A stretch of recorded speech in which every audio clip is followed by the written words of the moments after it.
Let's also preface this by saying Mike Vrabel was the de facto guy in New England, like the second this news was announced. Mm-hmm. So Mike Vrabel is the new head coach of the New England Patriots, but his predecessor, um, Jerod Mayo. Where do I begin? So, do I think Mayo should have gotten fired? Yes and no. Um, yes, because despite the pieces that he was given, really didn't take advantage of them. Now, you can also point to the blame of Robert Kraft, but at the same point, the Patriots are a dumpster fire right now anyway, since the last couple years of Bill Belichick's tenure. Now, there's some bright side to this. Drake May is a very good quarterback. Drake May is going to be very good. They also have some really good pieces. Ramondre Stevenson, Hunter Henry's still there, Kendrick Bourne, blah, blah, blah. Like, it'll take some, Christian Gonzalez, Kyle Duggar, Jabril Peppers. Like, they have pieces there that you can point to and say, okay, give it time, they should be fine. And Vrabel certainly does help because he's a really good coach. Certain ESPN commentators and Stephen A. Smith, or not even Stephen A., but like others were saying, oh, Jerod Mayo didn't deserve to get fired. Jerod Mayo was wrongly treated, blah, blah, blah, blah, blah. I have a question for you, Jack, and I asked you this on a text thread. How the fuck is Mike Tomlin still there in Pittsburgh? How the fuck? If you want to talk about certain situations of like, because if Jerod, how do I carefully word this without making it sound like a one-sided discussion? Mike Tomlin has been the head coach of the Steelers for 18 fucking years. He was hired in 2007. Okay? Granted, has been to a couple Super Bowls, won a Super Bowl in 2008 with Bill Cowher's players. I'm sorry, but that's the way it is. Since 2017, he's made the playoffs every year but one. Has not won a single playoff game. Okay? He is somehow still there. And my point is, you didn't even get a chance if you're the Patriots to see, okay, let's see if Jerod Mayo can really get us something going. Because early in the season they did. They had a foundation going of what they wanted to do. They want to play conservative, yet aggressive football on offense and be effectively okay on defense. But they're not, we expected them to not be a particularly great team, right? Right.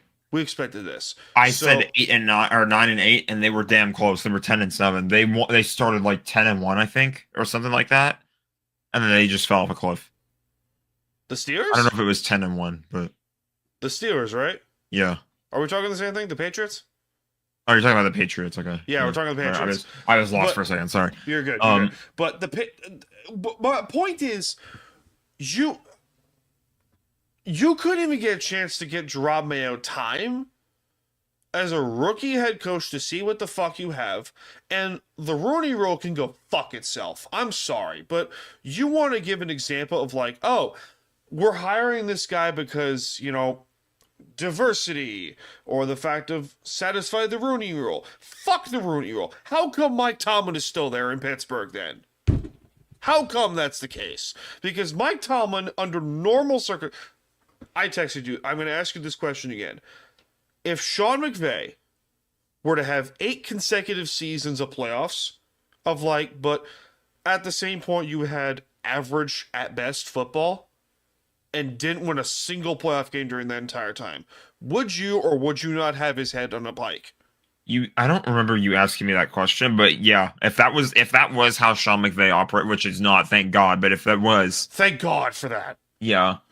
But if that was the case, yeah, I would want nothing to do with him. Yeah, you wouldn't want nothing to do with him. I would be appreciative of the fact that he gets us to the playoffs, but when you're not winning playoff games, like when it's the same thing and you know what to expect year after year after year, I'm not saying it's going to be the easiest thing in the world to find a head coach that will consistently get his team to the playoffs like that. Yes, correct. But you got to win playoff games. You got to win a playoff game. How the fuck is Tomlin still there? How? I literally don't know how. How in the God's green earth, on everything humanly conceived on this planet, is Mike Tomlin still the head coach of the Pittsburgh Steelers today? Do not tell me, oh, it's because he has over 500 record every single freaking year and constantly makes the playoffs. Like, bullshit. That's not, I just got done saying that's not good enough. Bullshit. It's not good enough. It's not good enough. It's not. And you're telling me you couldn't give Jerod Mayo time. Now, I think we can probably both agree here that Mike Vrabel was the guy the whole time. I think Mike Vrabel should have gotten the job the second Belichick retired. Yeah. I thought this was a bullshit move to give Jerod Mayo the job, but at the same point, you want to see what you had in your linebackers coach / defensive coordinator, the Patriots. He was essentially a leader for the team too, like in the locker room and everything Yes. too. So I can understand why they tried it. Yes. But Then to why not the hell did you give him fire a chance, to not give him a chance, to give him a very, very weak team to begin with, and not even give him a chance to grow his culture or to like Unbelievable. implement his systems, to formulate everything, whatever you want to call it, to not even give him that chance is just wrong on so many levels. So many levels. And That's then, a disgusting move on the page. Now, granted, they'll probably do better football-wise, results-wise. Mike Vrabel probably is the better hire. yes. There's Agreed. you don't have to do Jerod Mayo that dirty. Like, that No, was so you dumb. can't. You can. Like, remember David Culley with the Texans a couple years ago? I think so, yeah. He was hired. He was the Ravens special teams coach or something like that, or the wide receivers coach for the Ravens. Got the Texans head coaching job one season. Then it was Lovie Smith the following year because Culley got fired. So did Lovie Smith, and then DeMeco Ryans got the job for the Texans. Granted, Ryans pretty good coach. Pretty good coach with Houston. Yeah, he's working on it. He's working on it. They got something going. And you know what? That's because he's being given a chance to.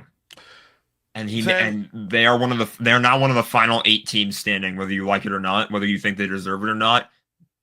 They're in the divisional round. That's pretty good. To be one of the last 8 teams left. To cut you off, the Steelers have done the same shit, the same tier of offense, the same tier of defense, the same tier of special teams every fucking year. Barely any results. No playoff wins since 2016.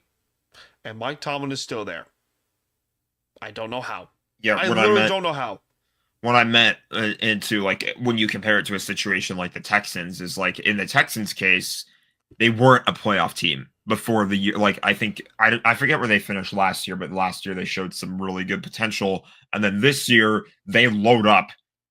They do have injuries to deal with, but they looked pretty good. On paper, but then on the field, it was you kept waiting for that super team Texans that everybody was talking about to show up, and it never really did. So that's a little unfortunate.